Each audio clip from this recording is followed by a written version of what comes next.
দর্শক আমন্ত্রণ জানাচ্ছি বৈশাখী টেলিভিশনের নিয়মিত আয়োজন বৈশাখী হেলথের আজকের পর্বে। সাথে আছি আমি ডক্টর সরকার নাহিন আহমেদ। আমাদের আজকের এই পর্বের আলোচনার বিষয় মাথায় আঘাত ও রক্তক্ষরণ, বা যেটিকে আমরা মেডিকেল ভাষায় হেড ইনজুরি বলে থাকি।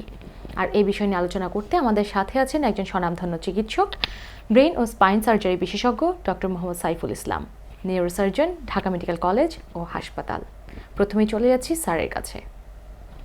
আসসালামু আলাইকুম স্যার, স্বাগত জানাচ্ছি আমাদের আজকের অনুষ্ঠানে। কেমন আছেন? ওয়ালাইকুম আসসালাম, ধন্যবাদ, আলহামদুলিল্লাহ। স্যার, আমরা আজকে আমাদের আলোচনার বিষয় নিয়ে যদি কথা বলতে যাই, মাথায় আঘাত ও রক্তক্ষরণ, এই ব্যাপারটি নিয়ে কথা বলতে গেলে প্রথমেই আমাদের প্রশ্ন আসে যে সাধারণত পেশেন্টরা আপনাদের কাছে মাথার কী ধরনের আঘাত নিয়ে ভর্তি হচ্ছেন, বা মাথায় তারা আঘাতটা ঠিক কী কী কারণে পাচ্ছেন? আচ্ছা, এটা আসলে খুব গুরুত্বপূর্ণ একটা প্রশ্ন। আমাদের যে রোগীরা আমাদের কাছে মাথায় আঘাত নিয়ে আসে, এটা তো এখন খুব কমন, আমাদের বিভিন্নভাবে হয়। যদি আমি খুব বড় দুইটা কারণ বলি, একটা হলো রোড ট্রাফিক অ্যাক্সিডেন্ট, অনেক পরিমাণে হচ্ছে বাংলাদেশে। আরেকটা হলো বিভিন্ন জায়গায় যে মারামারিগুলো হচ্ছে, ফিজিক্যাল অ্যাসাল্ট হচ্ছে, বিভিন্নভাবে হচ্ছে। এই দুই রকম রোগী আমাদের বেশি আছে।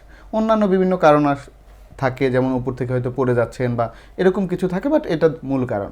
এই যে মাথায় আঘাত পাওয়ার রোগীরা আমাদের কাছে বিভিন্ন সমস্যা নিয়ে আসে। আমরা যদি পুরো মাথাটা চিন্তা করি, মাথার একদম বাইর থেকে ভিতরে প্রতিটা জায়গায় সমস্যা হতে পারে। দেখা যাচ্ছে বেশিরভাগ ক্ষেত্রে রোগীরা হয়তো যখন আসে, ওনার মাথার যে স্কাল্পটা আছে বা যে চামড়ার অংশটা আছে সেখানে আঘাত পাচ্ছে। আবার এর ভিতরে যে আমাদের শক্ত হাড়ের মতো অংশ আছে বা যেটাকে আমরা স্কাল বলি, সেইখানে অনেক সময় ফ্র্যাকচার হচ্ছে, সেটা ভেঙে যাচ্ছে, সেটা ব্রেনের দিকে ঢুকে যাচ্ছে, সেটা নিয়ে আসে। এরপর যদি আমরা আরেকটু ভিতরে যাই, দেখা যাচ্ছে তার ভিতরে আমাদের স্কালের ভিতরে যে ব্রেইন আছে, তার বাইরে যে পর্দাটা আছে, যেটাকে আমরা মেনিনজেস বলি, সেইখানে বিভিন্ন লেয়ারে লেয়ারে বিভিন্ন রক্তক্ষরণ হয়। এক্সট্রাডুরাল হেমাটোমা, সাবডুরাল হেমাটোমা, এই মেডিকেল টার্মগুলো অনুসারে সেটা নিয়ে আমাদের কাছে আসে। অনেক সময় ব্রেইনের ভিতরে আমাদের ব্লিডিং হচ্ছে, ব্রেইনের ভিতরে ইনজুরি হচ্ছে, সেটা নিয়েও রোগীরা আমাদের কাছে আসে। অর্থাৎ আমরা মাথার বাইর থেকে ভিতরে প্রতিটা লেয়ারেই বিভিন্ন রকমের ইনজুরি নিয়ে আমরা পেশেন্ট পেয়ে থাকি। আচ্ছা, প্রথমে যদি আমরা ছোটোখাটো আঘাতের কথায় যাই, তাহলে বলতে হয় যে সাধারণত আমরা ছোটোখাটো আঘাত কিংবা রক্তক্ষরণের বেলায় ফার্মেসি থেকে একটা ব্যান্ডেজ কিনে রক্তক্ষরণটা বন্ধ করে দিচ্ছি।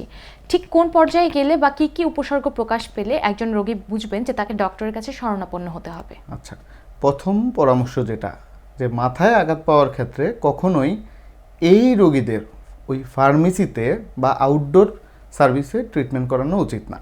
মাথা আসলে খুবই সেন্সিটিভ একটা জায়গা।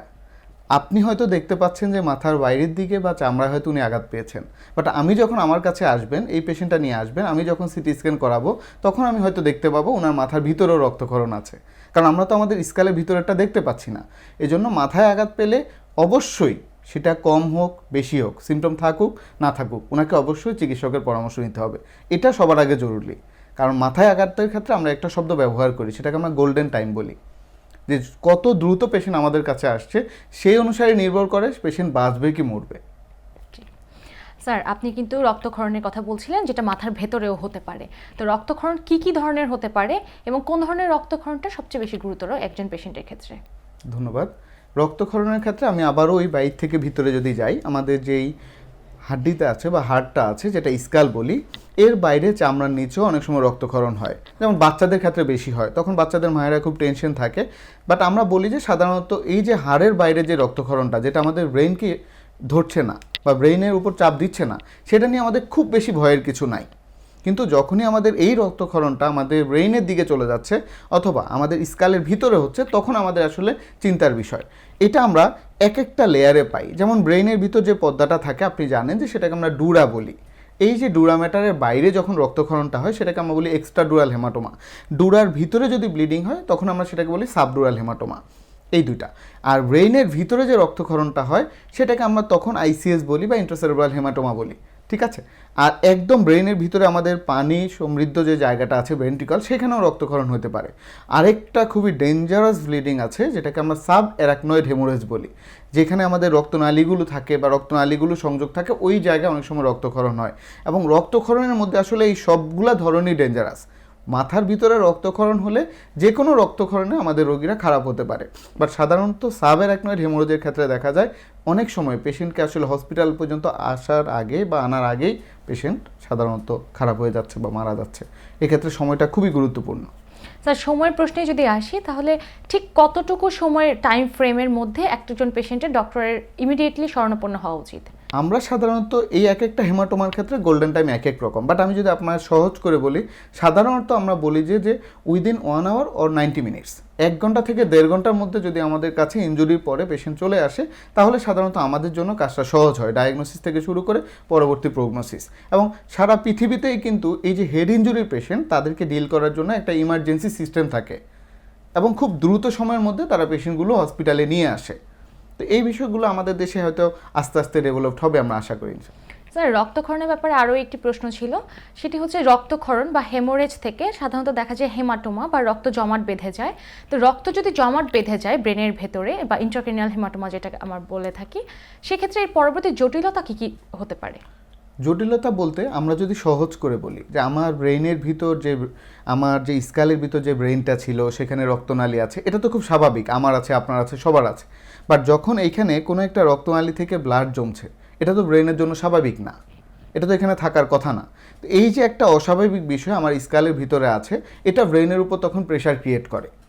এই যে প্রেশারটা বাড়ছে, এটাকে আমরা রেইজড আইসিপি বলি বা ইন্ট্রাক্রেনিয়াল প্রেশার বলি।